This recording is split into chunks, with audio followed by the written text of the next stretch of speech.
اللہ رب العزت قرآن مجید میں ارشاد فرماتا ہے میرے وہ بندے جو میری راہ میں قتل کیے گئے، میرے وہ بندے جو میری راہ میں اللہ کے راستے میں شہید کر دیے گئے، جان سے مار ڈالے گئے، وَلَا تَقُولُوا أَمْوَاتٌ، اے لوگوں تم انہیں مردہ مت کہو، انہیں تم مردہ مت کہو، جو لوگ اللہ کی راہ میں شہید کر دیے گئے، اللہ کی راہ میں قتل کر دیے گئے۔ اے پروردگار، ظاہری طور پر یہ بھی انتقال کر چکے ہیں، ظاہری طور پر یہ بھی اس دنیا سے رخصت ہو چکے ہیں، ظاہری طور پر اللہ کی راہ میں جو مار دیے گئے وہ بھی فوت ہو چکے ہیں، لیکن اے پروردگار تو فرما رہا ہے کہ تیرے ایسے بندوں کو مردہ نہ کہا جائے، اے پروردگار انہیں مردہ کیوں نہ کہا جائے؟ تو پروردگار فرماتا ہے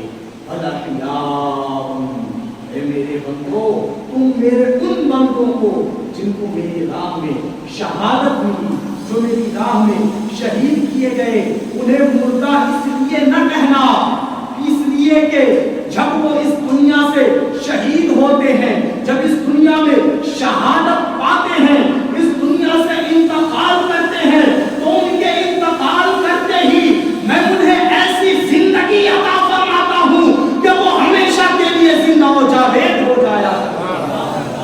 بل احیاء الذی خلق الموت والحیاۃ، زندگی اور موت اللہ کے رستے کو کرتے ہیں، اللہ زندگی عطا فرماتا ہے، اللہ موت دیتا ہے۔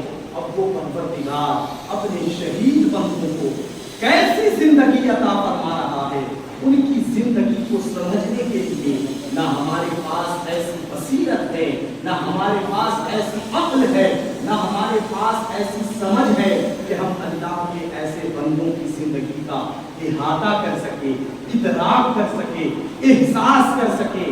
اللہ خود ہی فرماتا ہے وَلَٰكِن لَا تَشْعُرُونَ، یہ میرے بندے زندہ تو ہیں لیکن اے میرے بندو، اے دنیا والو، وَلَٰكِن لَا تَشْعُرُونَ، تمہیں ان کی زندگی کا شعور نہیں ہے، تمہیں ان کی زندگی کا احساس نہیں ہے کہ انہیں ہم نے کیسی زندگی عطا فرمائی ہے۔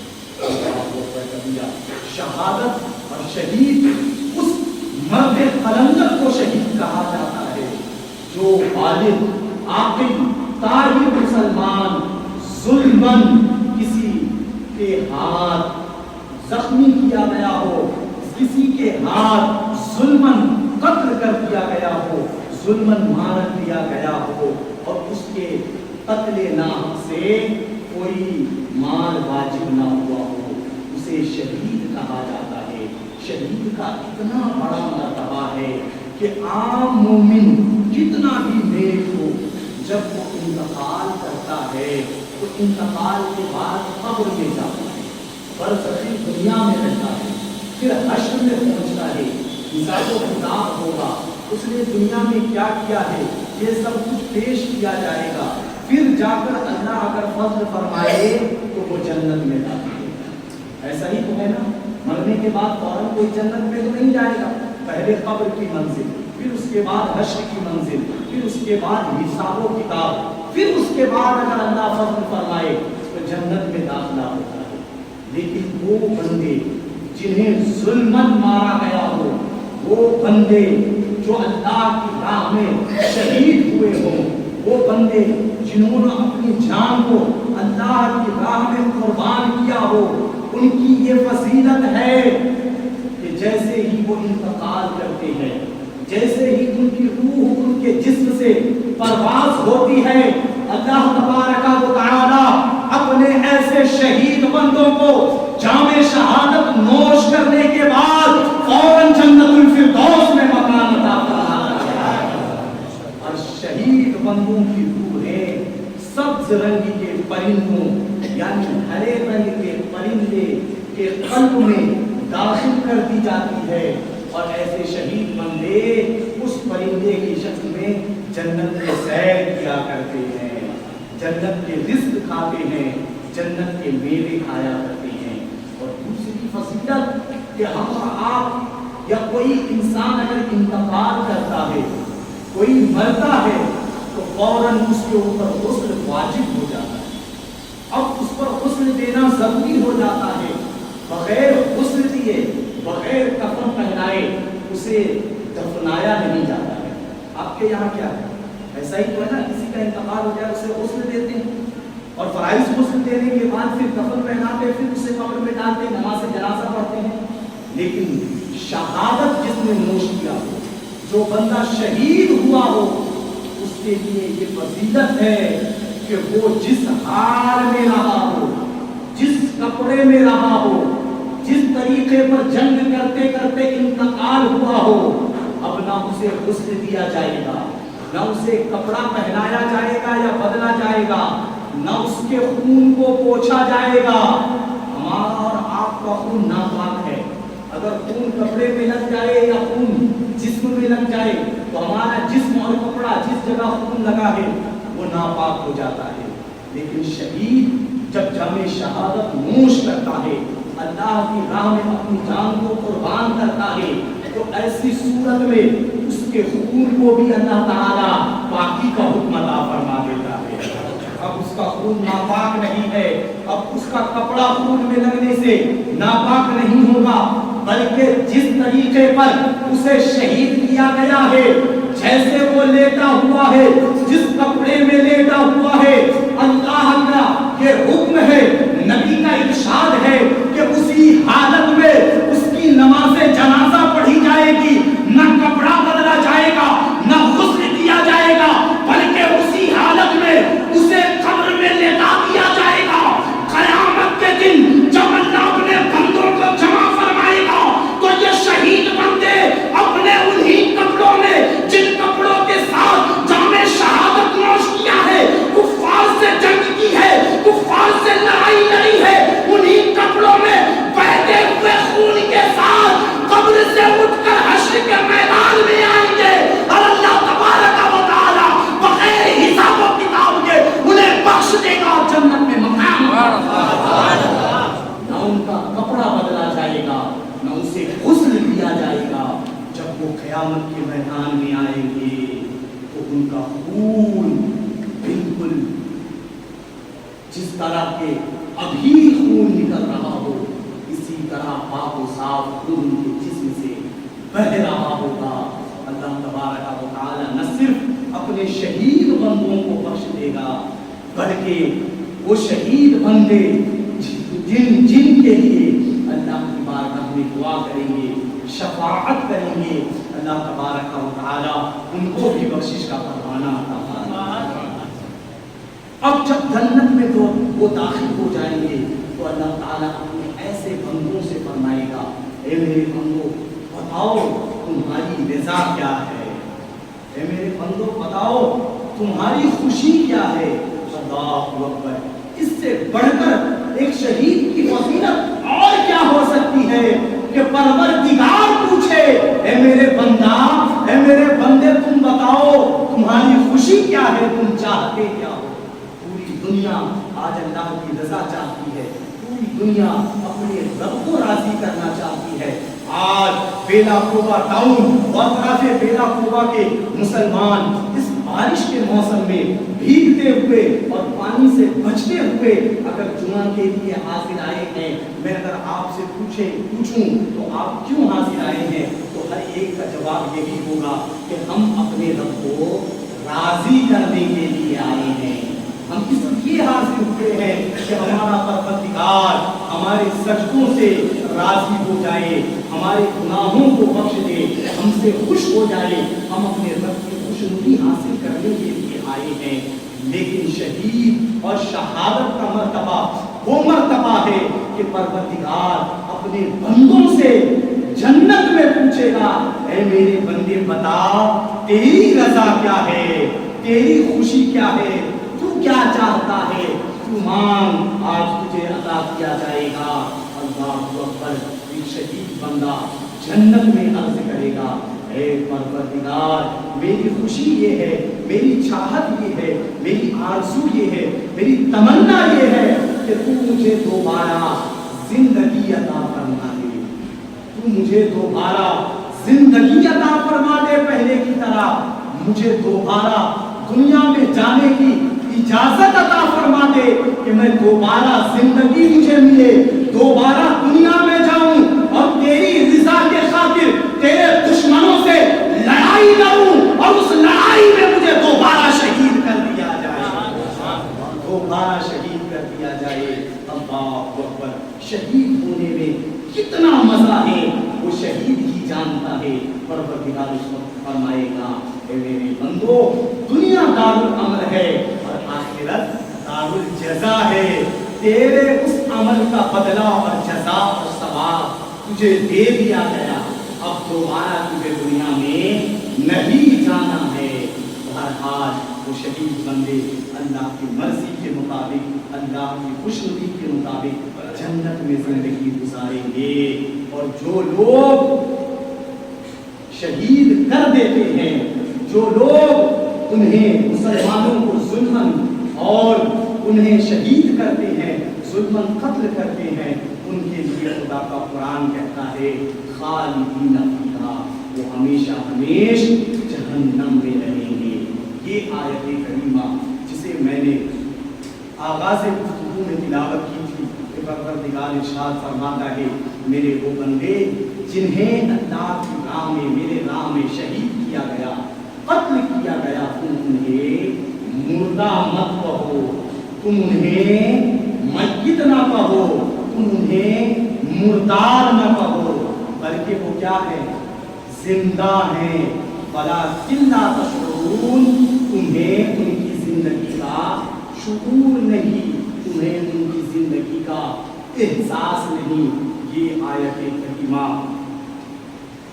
جنگ بدر کے شہیدوں کے حق میں نازل ہوئی۔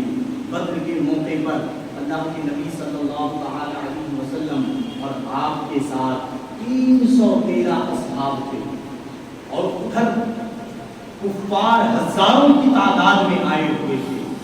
ان ہزاروں کے سامنے محض 313 مسلمان تھے، اور مسلمانوں کے پاس ساز و سامان، ہتھیار، یہ کچھ بھی نہیں تھا، کیونکہ غربت کا زمانہ تھا۔ اور جو ادھر کے لشکر جرار تھے ان کے پاس ہتھیار بھی تھا، ان کے پاس آلات بھی تھے، لڑنے کے لیے، جنگ کے لیے جن سامانوں کی ضرورت ہوتی ہے وہ سامان بھی تھے۔ مسلمان خالی ہاتھ اللہ کے نام پر، اللہ اور اس کے رسول کی رضا اور خوشنودی کے لیے ہزاروں کی تعداد کے مقابلے کے لیے 313 کی تعداد میں پہنچے ہوئے تھے۔ اللہ اکبر! تو اس جنگ میں مسلمانوں کو فتح نصیب ہوئی اور کفار شکست فاش کھائے، لیکن 14 مسلمان اس جنگ میں جام شہادت بھی نوش کیے اور شہید ہوئے۔ کتنے ہوئے؟ 14 مسلمان شہید ہوئے۔ جب یہ 14 مسلمان شہید ہوئے تو کفار نے مسلمانوں کے اوپر طنز کرنا شروع کر دیا، مسلمانوں کو کے ساتھ مزہ لینا شروع کیا، مسلمانوں کا مذاق اڑانا شروع کیا، مسلمانوں کے ساتھ مزاحیہ کلمات کہنے لگے کہ دیکھو یہ صرف 313 تھے اور نہ ان کے پاس ساز و سامان تھا، اور ہزاروں کے لشکر جن کے پاس ساز و سامان تھا ان سے لڑنے کے لیے یہ پہنچ گئے، ان سے لڑنے کے لیے میدان میں آ گئے۔ یہ مسلمان دیوانے ہیں معاذ اللہ، یہ مسلمان مجنون ہیں معاذ اللہ، یہ مسلمانوں پر طنز کسنے لگے کہ یہ رسول اللہ کے کہنے پر، معاذ اللہ محمد صلی اللہ علیہ وسلم کے کہنے پر یہ دیوانے، یہ پاگل، یہ مجنون اپنی جان کو قربان کرنے کے لیے آئے ہوئے ہیں۔ اللہ اکبر! اور یہ شہید ہو رہے ہیں، یہ مر رہے ہیں، یہ دنیا سے رخصت کر رہے ہیں۔ اس طرح سے طنز جب کافروں نے کیا، کفار نے کیا، یہ طنز آج بھی کیا جا رہا ہے۔ کفار نے اس زمانے میں کیا تھا کہ یہ مسلمان دیوانے ہیں جو رسول اللہ کی خوشی کے لیے اپنی جان قربان کر رہے ہیں۔ آج بھی مسلمانوں کے خلاف طنز کیا جا رہا ہے۔ اگر آپ سوشل میڈیا پر ایکٹیو رہتے ہوں گے تو آپ نے دیکھا ہوگا کہ آج کفار و مشرکین مسلمانوں کے ساتھ اس طرح طنز کر رہے ہیں کہ مرنے کے بعد اگر ظلمن شہید کر دیا جائے، یہ روایت کہاں پر درست ہے یہ مجھے پتا نہیں، لیکن وہ طنز کرتے ہوئے کہتے ہیں کہ 72 حوروں کا مزہ ہم مسلمانوں کو چکھانا چاہتے ہیں۔ آپ نے سنا ہوگا 72 حور کہہ کر یہ مذاق مسلمانوں کا اڑاتے ہیں اور یہ کہتے ہیں کہ ہم مسلمانوں کو ختم کرنا چاہتے ہیں، ہم مسلمانوں کو مار ڈالنا چاہتے ہیں، اور مزہ لیتے ہوئے کہتے ہیں کہ ہم اگر مسلمانوں کو مار دیں گے تو 72 حوریں انہیں جنت میں دی جائیں گی۔ اس طرح مسلمانوں کا یہ مذاق اڑاتے ہیں۔ میں کہتا ہوں 72 حوریں ملے یا 572 ملے یہ تو مسلمانوں کی قسمت ہے، لیکن تمہاری بدقسمتی تو یہ ہے کہ تم مرتے بھی ہو تو تمہیں جلا دیا جاتا ہے، اور جب قیامت کے دن تم اٹھائے جاؤ گے تو تمہیں جہنم میں ڈال کر پھر بھی جلا دیا جائے گا۔ یہ ہماری قسمت ہے کہ ہم اگر انتخاب بھی کر جائیں، اگر ظلمن قتل کر دیے جائے تو اللہ تعالیٰ ہمیں شہید کا مرتبہ عطا فرمائے گا۔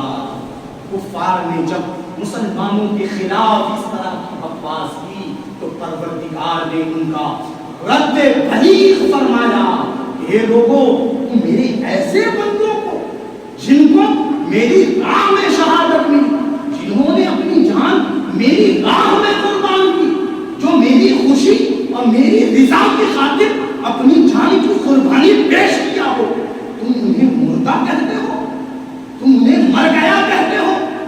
اللہ اکبر، ولا تقولوا، تم انہیں ہرگز مردہ نہ کہو، بلکہ میرے ایسے بندے زندہ ہیں لیکن ان کی زندگی کا تمہیں شعور نہیں ہے۔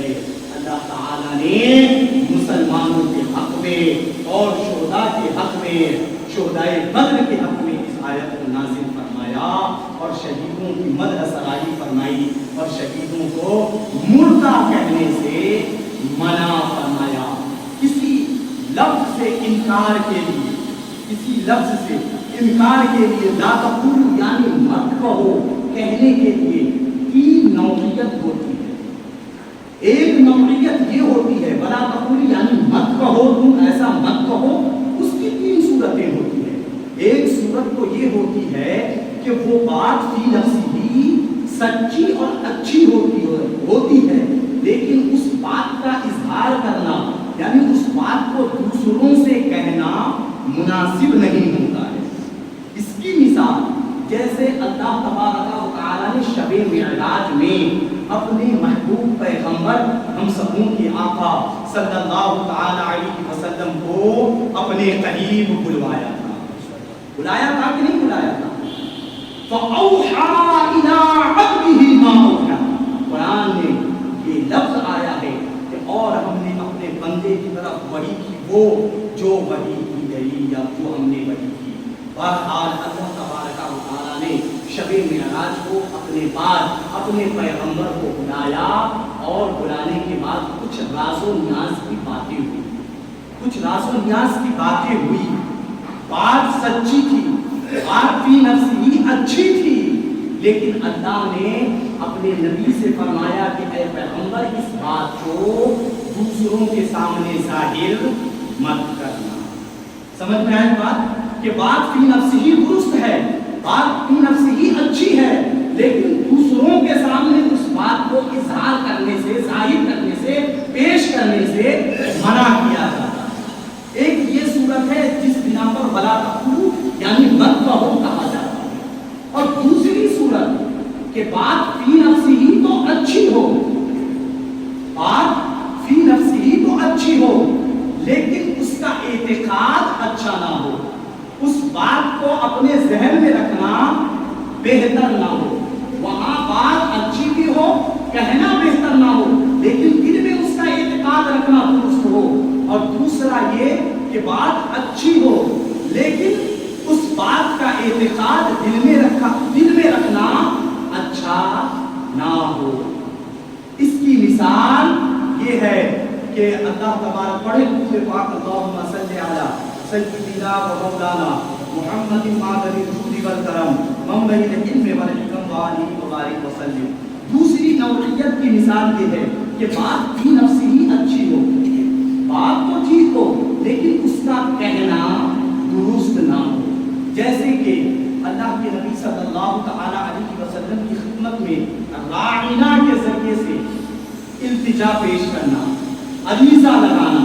راعنا کا مطلب ہوتا ہے عربی زبان میں اے ہمارے آقا آپ ہماری رعایت فرمائیں، آپ ہماری رعایت فرمائیں، آپ ہم پر نظر کرم فرمائیں، آپ ہماری طرف توجہ فرمائیں، آپ ہماری طرف دھیان فرمائیں، آپ ہماری طرف نظر فرمائیں.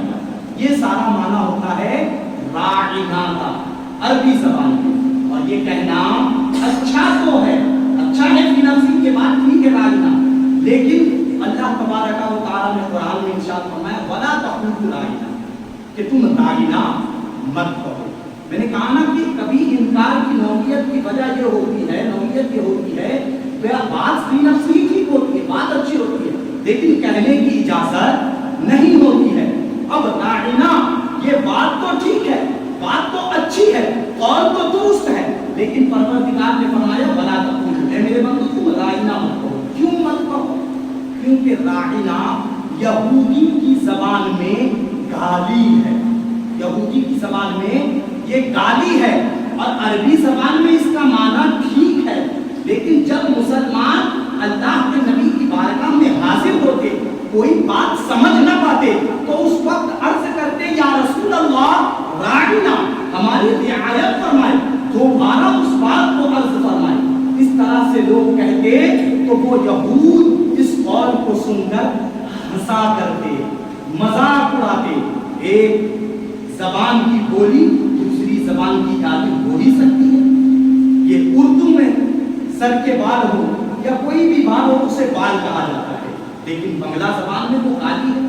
تو ایک زبان کی بولی دوسری زبان کی گالی ہو ہی سکتی ہے. اب یہ راعنا یہ اچھا لفظ ہے عربی میں، لیکن یہودی زبان میں گالی ہے.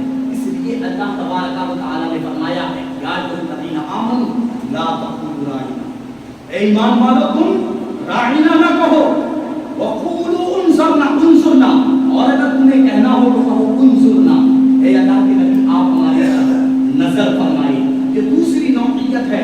اور تیسری نوعیت کہ بات فی نفسی بھی اچھی نہ ہو اور اس کا کہنا بھی حرام ہو، بعض موقع پر اس کا کہنا کفر ہو، جیسا کہ اللہ تبارک و تعالی نے مسلمانوں سے فرمایا ولا تقولوا ثلاثہ، اور تم ثلاثہ نہ کہو. چونکہ یہ عیسائی ثلاثہ یعنی تثلیث کے قائل ہے، تثلیث تین کو کہتے ہیں. اور عیسائی کے آگے آپ نے دیکھا ہوگا کہ وہ جو پہنا کرتے ہیں کیا کہتے ہیں، اسے پہنتے ہیں کیا کہتے ہیں، زنجیر لکیر لاکٹ جو پہنتے ہیں اس میں یوں بنا ہوتا ہے، یوں بنا ہوتا ہے. اس لیے وہ یہ تثلیث کے قائل ہے. وہ کہتے ہیں کہ خدا ایک نہیں بلکہ معاذ اللہ تین ہے. یہ کون کہتے ہیں؟ عیسائی کہتے ہیں. اسی لیے وہ ایسی لاکٹ پہنتے ہیں جس سے وہ اپنے عقیدے کا اظہار کرتے ہیں کہ اللہ ایک نہیں بلکہ تین ہے. پروردگار نے مسلمانوں سے فرمایا ولا تقولوا ثلاثہ، اور تم تین مت کہو. پہلی جو میں نے کہی فَأَوْحَىٰ إِلَىٰ عَبْدِهِ مَا أَوْحَىٰ، وہ، اور دوسری جو میں نے کہی کہ اللہ تبارک و تعالی نے فرمایا ولا تقولوا راعنا، اور تیسری مثال جو میں نے کہی ولا تقولوا ثلاثہ، یہ ولا تقولوا لمن يقتل في سبيل الله اموات، اسی تیسری قسم میں سے ہے، اسی تیسرے کی قبیل میں سے ہے جس کا کہنا حرام ہے کہ اللہ کے وہ بندے جو اللہ کی راہ میں شہید کیے گئے، قتل کیے گئے، مار دیے گئے، انہیں تم مردہ مت کہو. صرف کہو ہی نہیں بلکہ ان کے مردہ ہونے کا دل میں اعتقاد بھی مت رکھو. کیا کوئی مسلمان ایسا اعتقاد رکھ سکتا ہے کہ وہ یہ نہ کہے کہ اللہ تین ہے لیکن اپنے دل میں اعتقاد رکھے اللہ تین ہے؟ کیا وہ مسلمان ہوگا؟ کبھی مسلمان نہیں ہو سکتا. اس لیے کہ مسلمان اسے کہا جاتا ہے جو اقرار باللسان ہو، تصدیق بالقلب ہو، اللہ اور اس کے رسول کو زبان سے، اللہ اور اس کے رسول کا کلمہ پڑھے اور کا اعتقاد رکھے تب مسلمان ہوتا ہے. تو اللہ نے تیسری جگہ جہاں فرمایا ولا تقولوا ثلاثہ، تیسری مثال میں وہاں زبان سے بھی انکار ہے اور دل سے بھی انکار ہے. اور تیسری قسم میں سے وہ آیت بھی ہے جو ہم نے آپ کے سامنے پیش کی ولا تقولوا لمن يقتل في سبيل الله اموات. اللہ کے وہ بندے جو اللہ کے راہ میں شہید ہو گئے اب نہ انہیں زبان سے مردہ کہنا جائز ہے، نہ انہیں زبان سے مردہ کہا جائے گا، نہ انہیں دل سے مردہ جانا جائے گا، بلکہ وہ بندے جو اللہ کی راہ میں شہید ہوئے وہ آج بھی زندہ ہے، کل بھی زندہ رہیں گے، قیامت تک زندہ رہیں گے. اور اللہ کے فضل سے اللہ تعالیٰ انہیں ایسی زندگی عطا فرمائے گا کہ اب وہ جنت میں جا کر ہمیشہ ہمیشہ زندہ رہیں گے. نہ ہم انہیں زبان سے مردہ کہہ سکتے ہیں، نہ دل سے انہیں مردہ جان سکتے ہیں. اللہ کے نبی نے فرمایا یغفر لشہید کل ذنب الا الدین. جب کوئی بندہ شہید ہوتا ہے تو اس کے تمام گناہ معاف کر دیے جاتے ہیں، بخش دیے جاتے ہیں، سوائے اس کے قرض کے، اس کے دین کے. وقت ہو چکا ہے اور حضرت عثمان بن عفان کی شہادت کا تذکرہ پھر آج ہونے سے رہا. اگر اللہ تعالیٰ حیات باقی رکھا تو انشاءاللہ آئندہ جمعہ ہم اور آپ سننے کی سعادت حاصل کریں گے. استغفر اللہ ربی من کل ذنب واتوب الیہ. السلام علیکم ورحمۃ اللہ تعالیٰ وبرکاتہ.